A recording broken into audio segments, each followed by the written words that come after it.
Hey y'all, how's it going? The railroad captain back again. And I finally unboxed my Scaletrains AC4400 in YN2 number 60.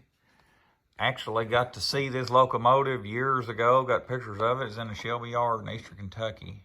And I drove right in there and got some photos and was just tickled to death. They were fairly new back in the day. Last thing I could ever see about this one from maybe a photo from a few months back, it was still in this paint and hadn't been rebuilt. I'm sure its time's coming. It's a shame that they changed numbers on them. I wish that they would leave them alone. This one was always special, but at least I'll have this one from now on, and it is gorgeous. I know it's going to have to be weathered a little bit, but you hate to do a whole lot when you spend this much on a locomotive. But this thing is gorgeous. There's no doubt about it.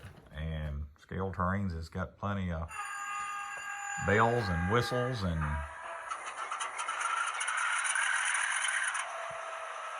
she fires right up. Again, detail you would imagine, great details on everything. I even could see the light underneath on this one. I had got, which I hadn't showed it yet on here, but I got this, my favorite Southern 8099, and those lights weren't working on it. But hear what this is a pretty thing. They've absolutely done a great job on it. Definitely got all the bells and whistles.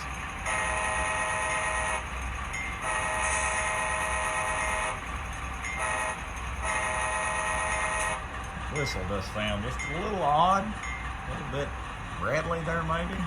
Maybe something inside causing it, or it's where it's too loud or something. But you know, they all pull great. They're all great. I mean, they're not cheap, but you get what you pay for with these things. And you know, when it had number 60 come out, I had to have it. I just really tickled with it.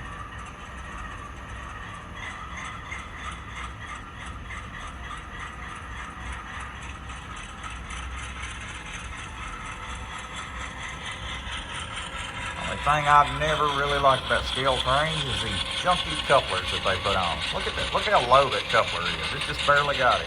In all of my cars, when I get them, I use coupler gauge, make sure they're at the height that they're supposed to be, and that they're all the same. And you can see that one. Once again, every one I've ever bought, the junky couplers are going to have to be replaced with KDs, but I suppose that's the one little thing that they'll just deal with, you know, for now.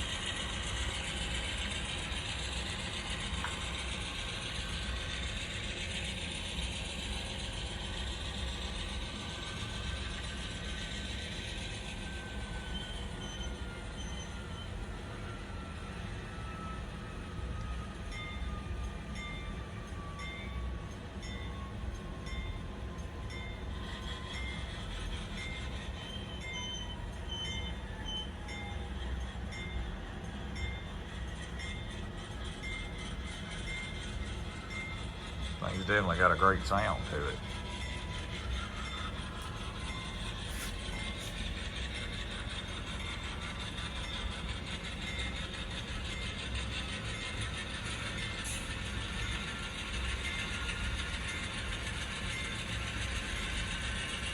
I sincerely hope the last heritage unit that CSX does is they put one of these back in this YN2 paint.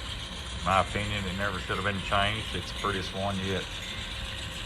They finally got it right. You know, you had the northern railroads like the C&O and B&O that had a lot of blue paint jobs merged into the chassis back in the day. And you had your southern railroads that wore gray like L&N from here, and Clinchfield, and the south wore the gray, and the north and the south came together with the blue and the gray. And then what they do, they took my blue, or took my gray off of it. Imagine that. But there's a few of them left in it, and it would be cool if it ended up one with it had it. I know the the L&N Heritage unit, it's close. You know, it looks great. So it'd be cool to have one of these.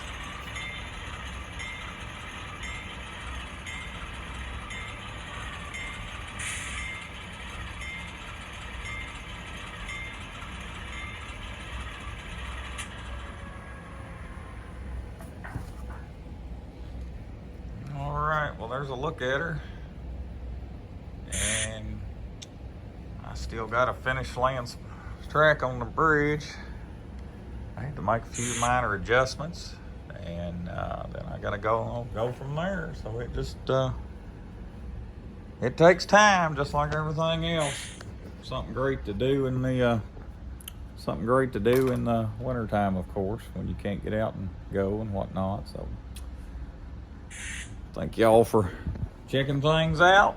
And subscribe if you hadn't, please, and leave some comments or questions, and I'll definitely get back to you. Y'all take care.